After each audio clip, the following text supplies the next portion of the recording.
Very much, Gina. We appreciate it. Good afternoon, everyone, and welcome to the Author Forum hosted by the Research and Publications Committee of the Distance and Online Learning section of ACRL.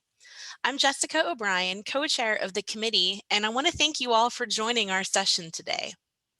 Before we begin, the ACRL Distance and Online Learning section, DOLS, is seeking volunteers for some of the committees. So if you haven't yet filled out a volunteer form and would like to do that, we're going to paste that link into the chat for you.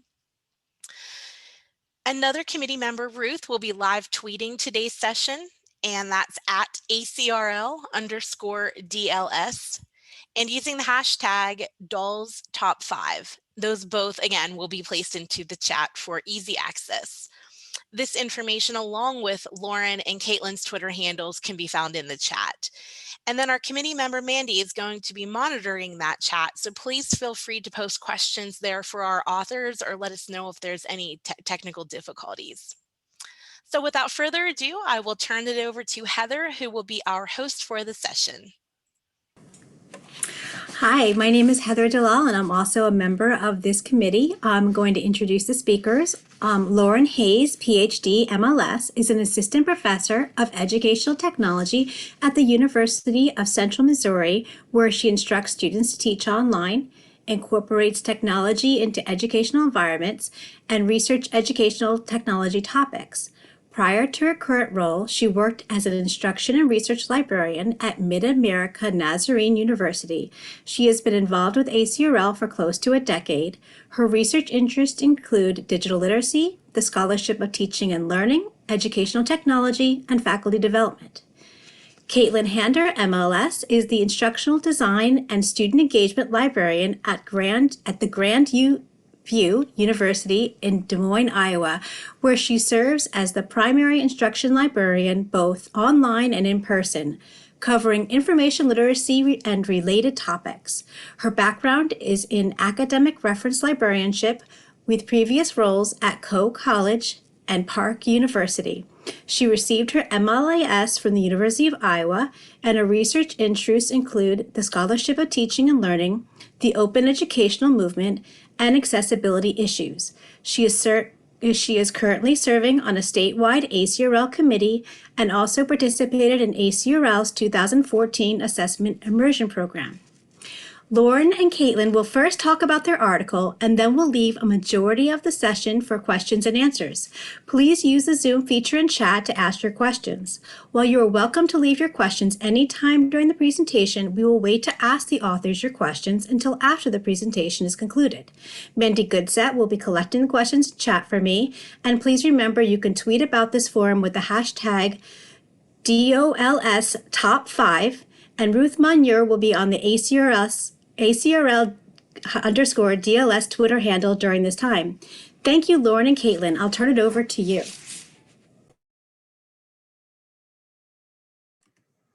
Well, thank you, Heather, for that introduction. We are excited to be here. We're going to just kind of briefly say a few more things about ourselves before we jump into the content of the presentation. I have been at UCM, University of Central Missouri, since August of 2019. When we wrote this article, we were at different institutions. So I think some of that information will come up, and we'll kind of share about how our current roles have been influenced by what we have done previously. I do teach entirely online now. So that is a big part of my current role, but I did work with face-to-face and online students previously. Caitlin? Thanks, Lauren. Yes, I'm Caitlin Handler. As you can see, I am the instructional design and student engagement librarian at Grandview. I've been here since June of 2019, and my experience, at Grandview and my previous institution has been primarily at liberal arts institutions. So there's been a large face-to-face component, but there has been an increasing reliance on online instruction, obviously, particularly since the pandemic started.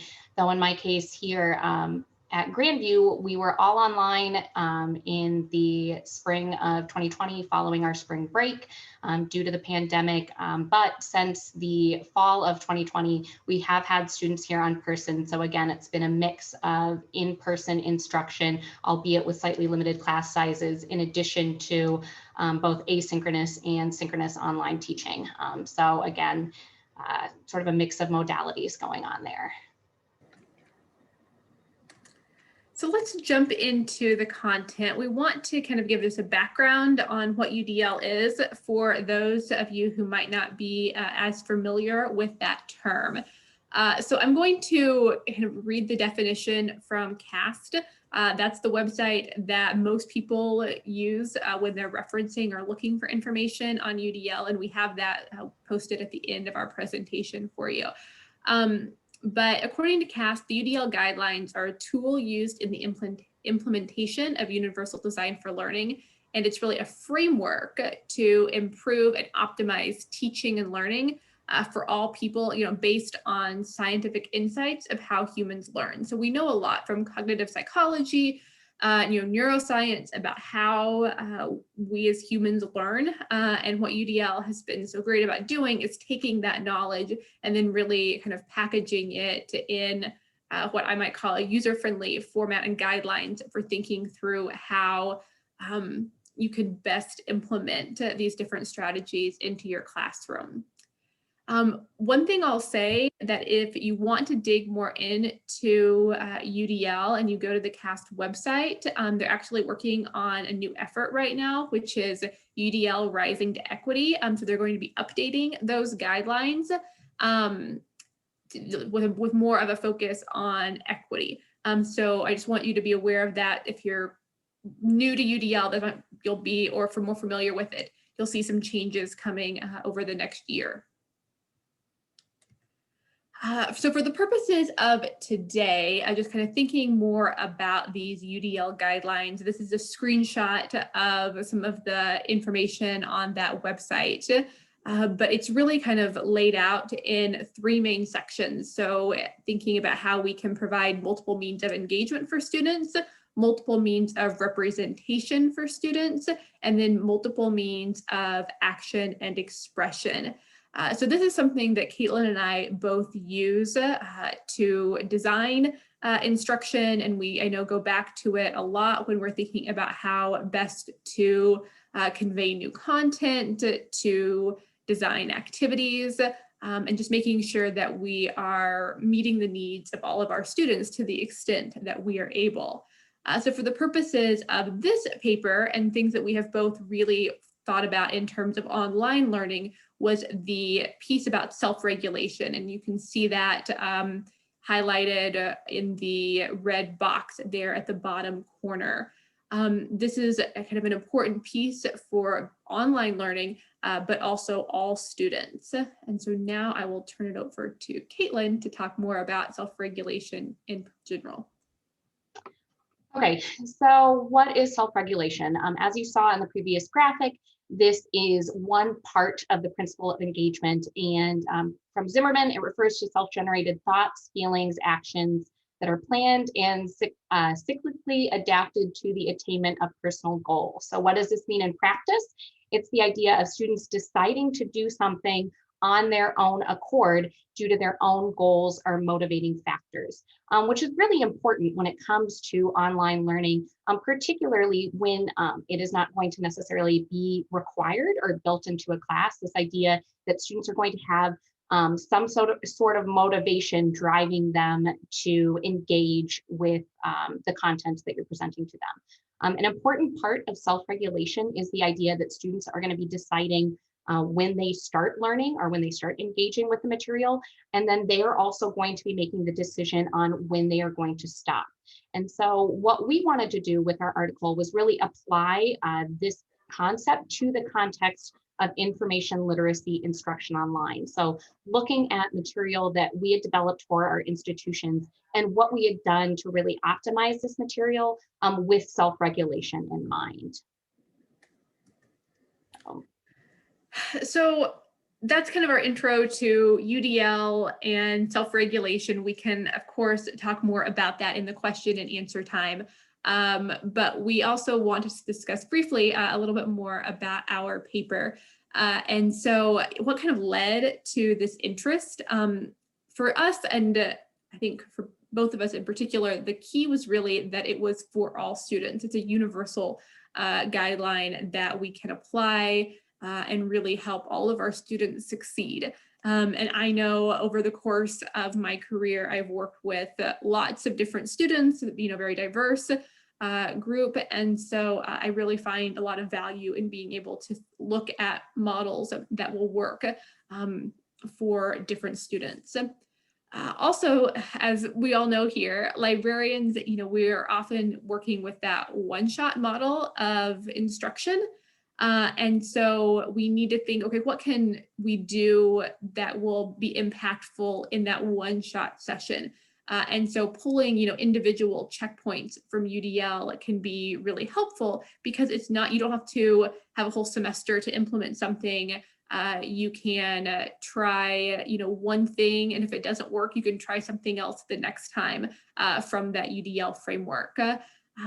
And then lastly, we also as librarians, often have responsibilities for building online learning modules in lieu of face-to-face contact with students. So how can we apply UDL principles to these online learning modules that are going to go out to lots of students?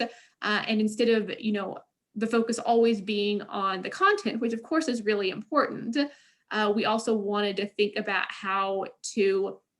what tools that we could, and what kind of activities and things that we could build in to those modules that would be beneficial to help students, for lack of a better term, get through them. And that's really that piece of self-regulation. So they will, work through them on their own and be somewhat self-motivated to continue on. And again, we felt that UDL helped us to do that. Yeah, so like Lauren was saying, with these ideas in mind, what our people really got into exploring is, what can be done to create modules, and I use modules here loosely, either online or in the classroom, that students are likely to complete, particularly when we're relying a lot on intrinsic motivation of learning here. Like, what can we do? What checkpoints can we build in to encourage and try and develop this within our students? And then the additional factor that we chose to explore within the paper is how COVID-19 impacted this as well. And, thinking about these past experiences and then applying it to a future where, online learning has certainly taken on an outsized importance, even at institutions that perhaps in the past were not necessarily as focused on the online learning portion, with a particular emphasis on, actually developing content that is designed for an online learning experience, as opposed to, just taking what you have traditionally done in maybe a face-to-face setting and then throwing it into your campus LMS. And so that was the additional factor that we chose to explore within our paper there. And so within the paper itself, we broke it down into talking about our experiences at our institutions to develop learning objects and material that we thought, met certain checkpoints relating to or encouraging self-regulation within students.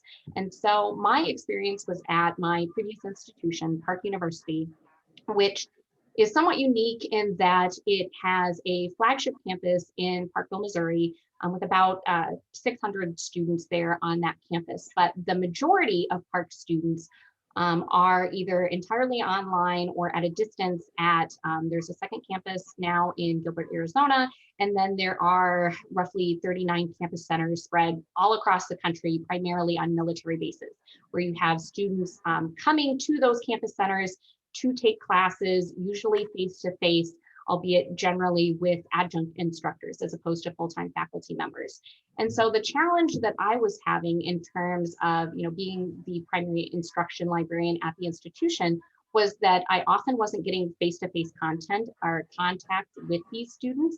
I'm guessing also many of you have the experience of With the sort of one-shot instruction model, oftentimes I'm relying on building a relationship with faculty members over time to get that all prized invite into a classroom. And when you are working with a lot of adjunct instructors, especially adjunct instructors at a distance that you may or may not ever be meeting in person, it can be really hard to sort of build that relationship and get that opportunity for contact in that modality coming into those classes. And so I was seeking to develop an online, information literacy series of related modules that I could point students to or direct them to if they were coming to me with questions or to supplement what they were doing in related coursework. And so in my case, I was dealing with a fairly small team within the library. I was one of only 2 faculty librarians at Park. We also had a library director, but I was really the only instruction librarian. And so other than having a couple other librarians that I could talk through, just general content that we thought we would want to put in the course, I didn't really have a lot of other natural partners for developing this type of work. And so in my case, I chose to partner with our instructional design team to build a 5-unit module within the LMS that we were working with, which at that institution, we were dealing with Canvas. And so I partnered with the instructional design team because I knew they had a good understanding of the pedagogy of teaching online, which I really valued their insight. They had been in far more courses than I had ever been in and had good ideas about how to build modules that lended themselves to students working through them and completing them. So I really valued their insight as I was developing this content and listening to the feedback that they gave me on what they thought worked well for students and what didn't. In addition to that, the other thing that I really focused on doing was that I sought to add gamification principles, which is another aspect of self-regulation, to instruction modules to increase the likelihood of student completion.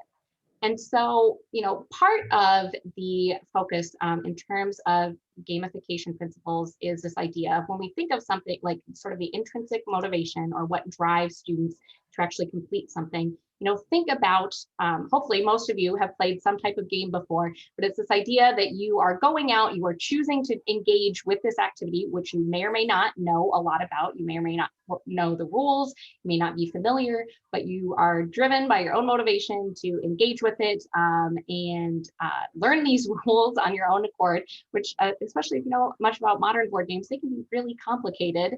And then you're going to finish it. And ideally, you're going to learn something and you're going to get something out of it. Now, unfortunately, because I'm not at Park University anymore, I don't have access to the modules. So I can't really show you good examples from the modules themselves about how we gamified it. Though I tried to rely on gaming tropes and things that I was personally familiar with, which that would be my first piece of advice for someone looking to do this. Think about types of games that you yourself are familiar with or that you enjoy, because I think it's then easier to borrow like the familiar principles and integrate that into your teaching. If you like RPGs, if you like tabletop games, if you like board games, if you like pub style trivia, think about what you like, think about, what drives you to compete in that sense. And, then try and think about, okay, how can I do this in either an online or classroom setting? I did provide a few examples here or ideas of gamifications in libraries and information literacy that I personally really like that I wanted to share.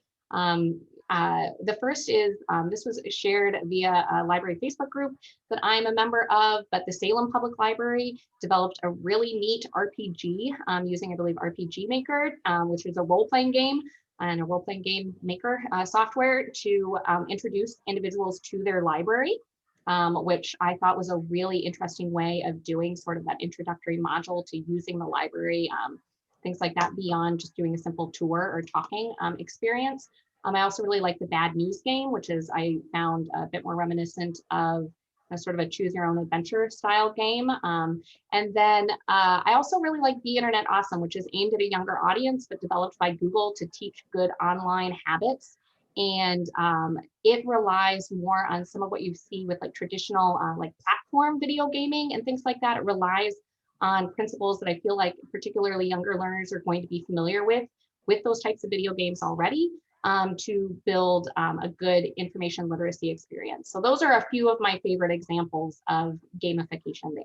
But now I'm going to turn it over to Lauren, and she's going to talk a little bit about her experience at her institution and what she developed. So at my previous institution, I taught a 3-credit information literacy course. I taught it face-to-face, but also in an online format. And so that's a big part of kind of what led into my interest in UDL, because it became very clear to me through that course that writing and research was very kind of anxiety inducing for many of my students. So I really wanted to kind of help normalize that anxiety that a lot of them were feeling, that to know that they weren't alone in feeling that way. And we looked specifically, at Carol Colfow's information search process. You took me back to my MLS days of pulling that. But when I showed them that model and explained to them that there is a process to research and finding information, that's an emotional process as well, they really resonated with that. And that was very helpful for them. I also talked in the article about how I had them journal about their research process, and that helped me know that when they got stuck on something or were having a particularly kind of stressful week with the research process, I could come in and be a little bit more supportive, or I could add things to the course that might be supportive if everyone was feeling a bit stressed at the same time. But I also knew from that self-regulation was really important, and I needed to find ways to include that in the course, because they were going to have to engage in research in other courses that they took. Might not have the same support systems, but also that research is part of life as well, and they need to be able to know how to do that. And then the other example that I talked about in the article was about being embedded in a nutrition course, where I talked, where I went in 3 different times and help students locate and identify relevant research. So we do just want to share these resources. I mentioned CAST. That's definitely, if you Google CAST, it will come up, especially CAST UDL. You'll find everything there. Some key scholars that you'll see cited in our paper, and ones that we just want you to be aware of.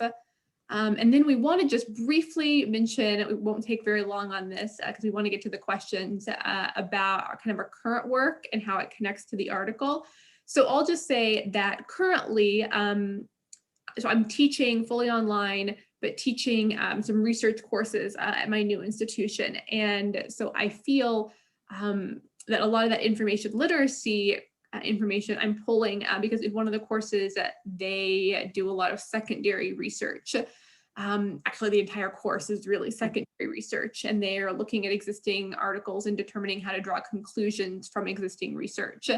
And again, it's a lot of the same things that I'm doing that I've learned because of that 3 credit hour information literacy course. And so I'll just say that's kind of been my focus with UDL currently. And so I'll turn it over to Caitlin to talk about her current work.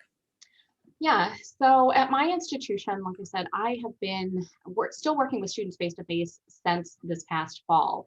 However, I will say one of the major changes that we are looking at here within the library is this idea that, previously we didn't, as like the librarians here, our instruction team, we didn't do a lot of online instruction. Again, it was primarily face-to-face going into classrooms, albeit we weren't necessarily working with the one-shot model because we do have an integrated required information literacy component to some of our first-year instruction. So we did have some embedded librarianship opportunities. However, thanks to the pandemic and the fact that we've been working in what we call the high flex model here, where we've been offering instruction both synchronously and asynchronously online, it looks like that model is probably here to stay to some degree. I don't anticipate we're going to ever go back to courses that are entirely face-to-face. Most of them are going to be, not only taught in person, but there is going to be either a synchronous or asynchronous online option for students. And so that is really going to be informing the work that we are going to now have to do to develop information literacy instruction. And so, I am envisioning We're still waiting sort of to see what that is going to look like here. The administration is still sort of deciding on, for example, what this is going to look like next fall. But, as we head into summer, which is our primary, one of our prime times for developing new content, we're going to have to be relying on a lot of these same principles to develop, online learning modules or figure out how we're going to integrate this into our embedded librarianship classes, because as most of us know at this point, you cannot just design, material for, face-to-face instruction and then throw it up online. We really want to provide, if not the exact same experience, an equivalent experience. And so keeping UDL principles in mind is going to be really important for us. But at this point, I would like to go ahead and open it up to questions. And so let's get to that. Yes, I have a question from the audience right now. Says this might be outside of scope, but you mentioned that the CAST UDL guidelines are being updated to focus more on equity. Can you speak more about what changes we might see? In my research, I haven't found exactly what I think they're going to be doing. However, I do know that you can sign up on their website to be part of focus groups and surveys, and also to receive quarterly updates on what those are going to be. I've signed up myself. So I haven't gotten my first quarterly update yet, but I know that you can go to their website and sign up, and they should keep you informed, and potentially you could be part of surveys and focus groups around that as well. Great, thank you for that insight. I think I might sign up too. Do you find that faculty are generally open to this UDL guided approach to library instruction? At least in my experience, I haven't had any faculty, tell me outright, like, no, I am not interested in UDL. Though what I have found is that, you have faculty that have varying levels of familiarity with UDL and the involved principles.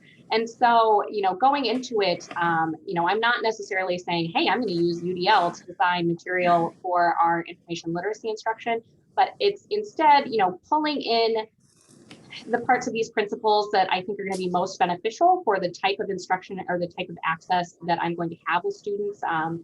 And, depending on that, integrating it into what we're designing. And then again, depending on the interest level of the faculty and how in-depth our conversations get to be, because again, depending on those faculty relationships, you have more opportunities for in-depth conversations.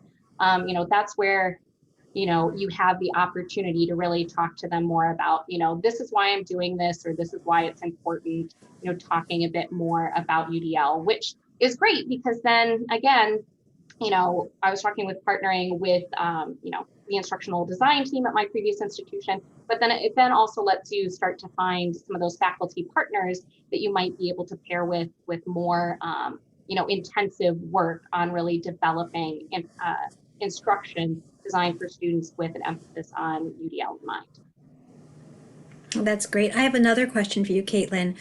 When you made the 5-module IL unit, did you use any specialized software like Articulate, or was everything built using tools within Canvas? And can you talk more about your role versus your partner's role in the process? I have a similar one that we wrote too. How much time did you spend developing the module, and how much did the instructional designer spend? So it was a lot. It was a lot of time because, like I said, I was working a lot by myself. And so, I was at Park University for 4 years, and I would say, the development of this material really took up a good 1.5 to 2 years of when we had the idea for this and then getting turned loose and having to work on this. And so Articulate Storyline is one of those great pieces of software that you can use to develop this material. It was something that I wanted. I had that on my home computer, and I was able to play around with it some. But I will say I was somewhat limited in terms of the software acquisition and what we had access to at Park that I could use on my work computer. It was one of those things that, was very dependent on, what materials that the university had already licensed and that the instructional design team were already using. So I was I was using what was within Canvas itself, what I could use in terms of other software that the university and the instructional designers used and had licensed for content development. I played around, like I said, with some stuff with Articulate Storyline on my home computer, but I didn't want to develop, a ton of material in there that I then couldn't work on at home. But yeah, it was very time intensive. I don't think, unless this is going to be the only thing that you are doing, I don't think you could plan on doing this, for example, in just a semester, unless you are willing to put in a lot more time than I was at that time to develop this sort of material, because it really, in addition to the outlining of the modules and trying to figure out the appropriate length, setting the meetings with the instructional design team, I would then take it back to my director and the other librarian and get feedback on what we were doing there. And then, once we developed it, the next step in that process was going out to our faculty members to find faculty that were willing to pilot it within their coursework to try and introduce students there before sending it live. And so it was a very time intensive process. Unfortunately, we were just at the point where we had finished the pilot when I ended up moving on from Park. And so that's where, I can't tell you a lot of, beyond that in terms of the implementation or where they went with it. But it was our first real attempt, at least while I was there, to really try and develop, information literacy instruction with, in particular, these students at a distance in mind, and figuring out, okay, how are they going to engage and learn about the library, particularly if we aren't going to have the opportunity to see them face to face. That's a great answer. Thank you so much.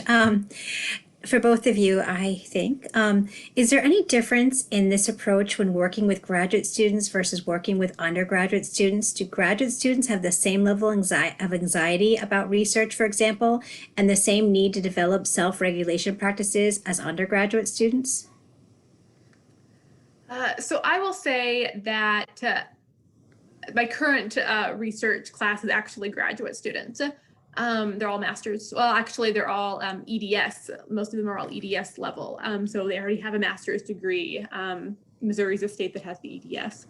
And so these, I will say, no, they have more self-regulation, certainly, I think, than undergraduate students. But in terms of that anxiety-inducing question that you were asking, I still see that quite a bit. I don't think it goes away. It might change. So they might be able to more comfortably write a 4-page paper. But as the papers get larger and the expectations become different, that anxiety level is still there. And so I think finding ways to help them self-regulate that is important. I know, so one tip that I always give, and it's honestly, I fully admit how I wrote my dissertation, is I wrote a page a day. Because it was too much for me to sit down and say, okay, I'm going to, try to knock out this literature review that I need to write. And it was, going to be all these pages. I was like, okay, but if I can read an article and I can write about it and get a page done, I'm making progress. And so it's those types of kind of tips and, helping them do those checkpoints in the course. And then giving feedback at different points, say, okay, just turn in 2 pages this week, turn in 2 pages the next week. And, we get there through those little pieces. So it looks a little bit different, but I still feel like it's just the same principles and applied in a different way. And do you see any differences in students pre and during the pandemic? So I will say, yes. There has just been a greater amount of stress and hurdles that we, I think, all had to adapt and recognize through this year now mark that we're at. And so one thing that I know I did in the fall is typically I have fairly strict due dates because I want to kind of keep that moving forward. those kind of went out the window. And I tried to adjust more to a, I'm going to lose the word off the top of my head. Just meeting outcomes, so outcome based. Basically, like if we meet the outcome, we're going to be okay, even if it's not done on the due date. And maybe that's how I should always be teaching. That could be a different conversation. But it definitely became more of, let's make sure we're meeting the outcomes. Let's make sure we're making progress. And if that's 3 weeks off from what we thought, that's okay. Okay, great. I have a question here from the audience. Did you add those modules to Canvas Commons? So from what I remember, this is where I'm having to dig back in the memory banks. I did put at least a couple of some of the early versions of the modules on the Canvas Commons. I will say when I was writing the article, I went back and tried to dig through the comments to see if I could find those modules, if for no other reason to be able to reference it. And I didn't see them on there at this point. Now, I will preface this that, I'm not at an institution that uses Canvas. Now I'm at an institution that has Blackboard as the LMS. So that limited my ability to go in, I think, to some degree to see some of the parts of like setting up the user profile within Canvas. I'm having to try now remember more about the Canvas Commons there. But when I was doing my searching, to go back and take a look at it, I wasn't seeing it there. So it's one of those things that, not being there anymore, I'm not sure if my successor, if for whatever reason they decided to pull them, what they ended up implementing, what they kept. Unfortunately, I know that there's been, a fair amount of turnover within the library itself there since I left. And so, when I went back and tried to look for it and find it, I didn't see it, but I won't say that that doesn't mean it is not there. That's great. Another question based on the modules. Do you think that the individuals who took the modules seem to do better overall in self-regulation for their other classes and for their class? I think that's a good hypothesis. It's one of those things that if I guessed on it, I don't have the data for it. We were finishing the piloting on it. I can say that, based on what we saw, the students who completed the modules were the students who were more successful in those courses that we were piloting in terms of, using like academic grades as our criteria. That, but I can't say necessarily that they aren't. There aren't already high achieving students, so they already have built some degree of self-regulation, that intrinsic motivation to learn and complete things built in already. So I think that that's outside the scope of the article, though I think it would be worth exploring if you were going to do this, to try and tie completion of these modules to looking at completion or success in other types of courses. Though again, you'd also probably want to tie it to courses where they have an outcome where they are trying to assess self-regulation or engagement to some degree already. That's one of those things where I think the study design would be really interesting, but you just have to be careful with what you were looking at there. But I think it'd be worth exploring. Okay, great. Thank you. In your article, Table 1 on page 132, you provided a list of examples for librarians to support self-regulated learning in their online instruction. And have any new ideas since the publication? It's a great question. So I'm going to have to look at the table again off the top. But so for me, Sure. what I found really useful, and I know that we've mentioned this in the article, that using kind of like activity completion or completion tracking, depending on what is exactly in your LMS. So Canvas, if you're at a Canvas institution, has those like check marks next to it. Moodle has the same thing. Blackboard has some features like that. But that's one thing that I've started to do more of, is to make so that students can make sure they're seeing their progress, throughout the whole course. But also habits where they can see their progress, within just like the one module or the 1 week, and then how that relates to the entire course. So that's something that I know I've kind of changed a little bit of my approach on. Caitlin, what about you? Yeah, so I think in particular, 9.2 there also takes on more importance, particularly within the context of the pandemic, this idea of facilitating coping skills, not only within sort of the context of information literacy, but larger course design.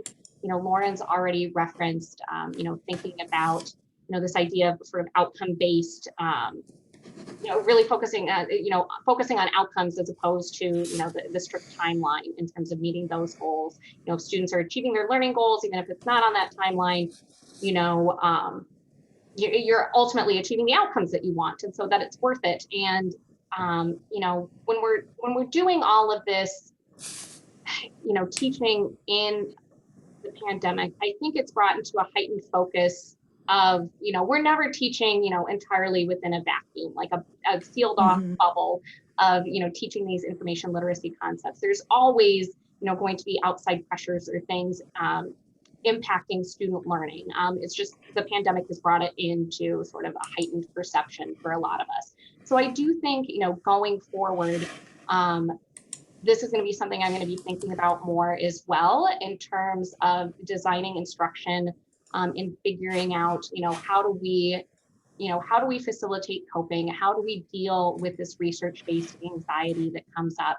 How do we deal with the other sorts of concerns that students might be dealing with while we are, attempting to help them, develop these skills? Because we're never going to be teaching in, again, a vacuum where students aren't going to have outside pressures. And so I was talking with another faculty member that I was working with earlier today, and he said his go word has been generosity throughout the pandemic. How can we be generous with our time and our understanding of other people? And I think that really comes into play, particularly as we look at that checkpoint here of how do we facilitate coping mechanisms, to help students, get through it and develop the confidence and the skills that they need in order to really self-regulate and pursue this type of learning. So I have another thing to add that just that was I just thought of that. I think it's a better answer than what I said before. So one thing that I've seen is, especially that's kind of highlighted with the pandemic, is the idea of the digital divide. This isn't new at all, but the pandemic has just really emphasized it and made a lot more people aware of that divide.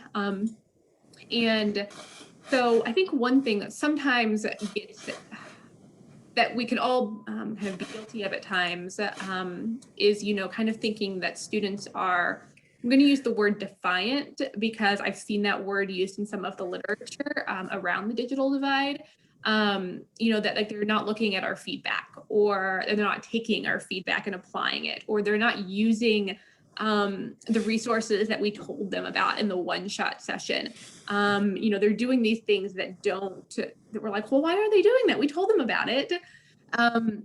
And what often I think is the case, and that can be more helpful for students, is to think, oh, maybe they don't have, a computer at home, so they can go and use these skills immediately that we might have told them in the one shot. Because I know if I don't use something right away, I lose it, I sleep, it's gone. And so if there are ways that we can be more proactive in having the information available to students, having reminders, hey, remember when we talked about interlibrary loan, here's how you get to it, or here's how you get to the databases.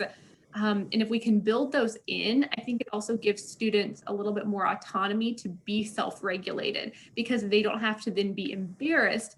I know they told me, but I don't remember. I don't even, I've been trying to do it on my phone and they showed it to me on, a desktop. So giving them also, here's how you do it on your phone. Here's how you do it on a laptop. Those are the types of things that I think can be beneficial, and the pandemic has just made more clear that need to be done. Thank you so much. Did you track any students, or which students took the 5 module units, and did you have grade assessments for each of the modules? Yeah, so I mean, I was, as part of our pilot program, I was tracking completion rates within the sections of the course that we were piloting this. So in my case, at the institution, we chose 2 courses specifically that we thought it would be most beneficial. And we wanted to focus on courses that were taught not only at our flagship campus, but were taught at the campus centers as well. So it gave us also comparison points between sort of our students, they're receiving a lot of face-to-face instruction from our full-time faculty versus, those at a distance that might be learning online or with adjunct faculty. So it gave us, a few different comparison points to work with there. And so we were tracking, completion rates and looking at, okay, where did we have our highest completion of the modules, which sections did we have the highest completion rates, and trying to look at, patterns in our data there.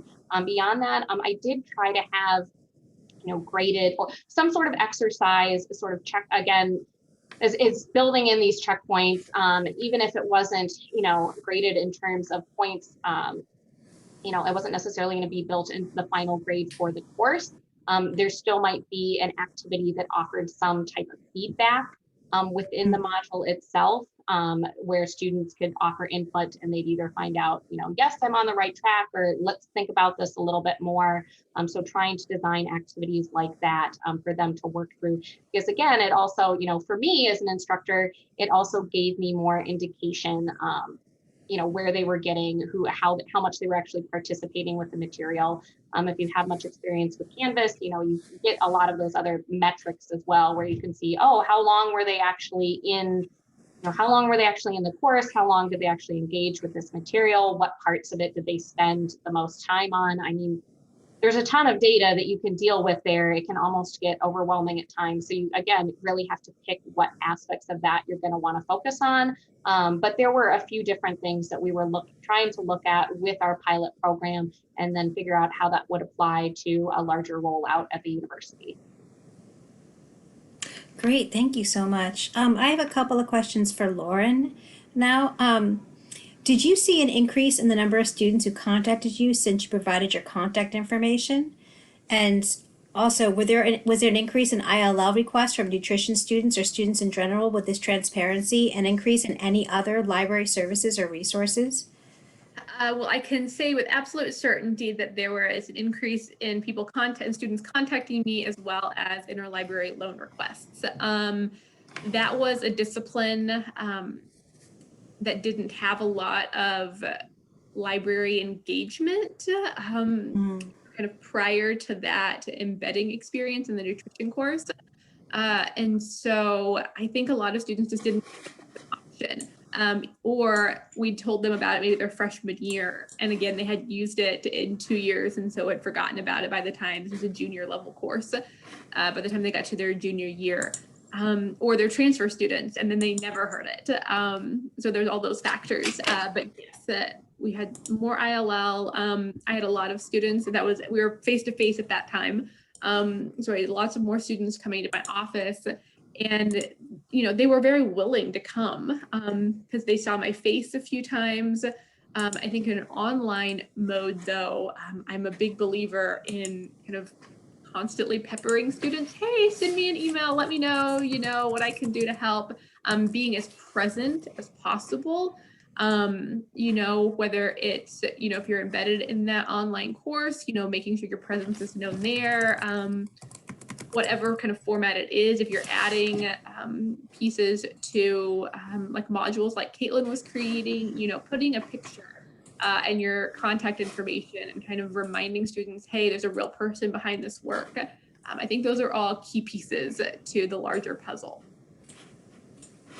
That's great. And my follow-up question for you is, as a result of your work in the nutrition courses, were you embedded in any additional courses? So no, I was doing a lot of one-shot instruction sessions at the time, and I know those, they didn't taper. They kind of maintained that level. The nutrition course came about because I had a good relationship with that faculty member. Still do, and it just made a lot of sense. unfortunately, it's what most of you are probably experienced, or many of you might. There's only so many people. There's only so much of my time to go around, and I was the only instruction librarian. Caitlin and I were in similar situations where there were 3 librarians at the institutions we were at, and so we had to figure out how to balance the time. Self-regulation for us too, I guess. That's really true. Now, I don't have any further questions for you. Does anyone in the audience have any further questions before I turn it over to Lindley to wrap this up? Was there anything else that you two would like to add after talking all this time? Have you said everything that you wanted to say? I believe I have. I think there was a question from Jennifer. I don't know if we skipped this one.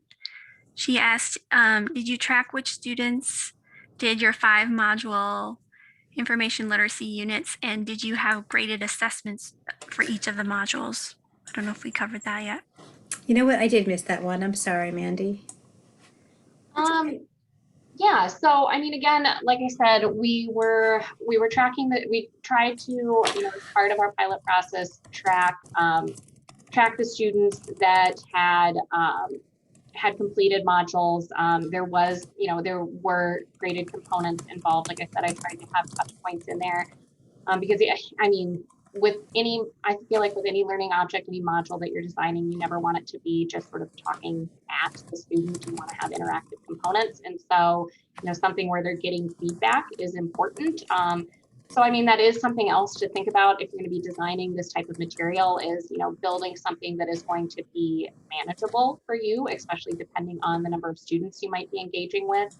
You know, with any sort of graded activity or any sort of scaling up that you're going to be doing, you have to look at, you know, how much time you can spend on these things and keep that in mind when you're designing, you know, these sorts of learning experiences, because again, all of us are only one person. And I feel like in general, I find librarians are wearing more than one hat more often than not.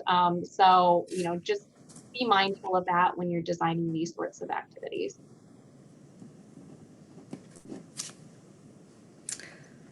Awesome. Thank you so much. Are there any further questions? Okay. Lindley, I'll turn it over to you. Thank you so much, Lauren and Caitlin. This was really exciting and engaging. Even though I've read the article and we wrote up a summary, I learned so much today from what your work is, and I really appreciate you coming to speak for us. Thank you.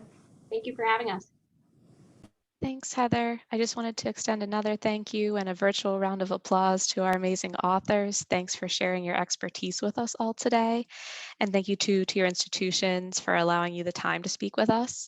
I'd also like to thank Gina and ACRL for facilitating the Zoom space for the forum and keeping everything running smoothly. And last but not least, a huge thank you to all of the members of the Research and Publications Committee of the Distance and Online Learning section for all of the planning and work you put into today's event. If you enjoyed participating in today's event and you think you'd like to be more involved, we encourage you to consider volunteering for next year's committee or another DOLS committee using the volunteer link that we'll be putting into the chat. Thank you again for joining us today, and expect to see the recording of today's session show up in your inboxes sometime in the next week.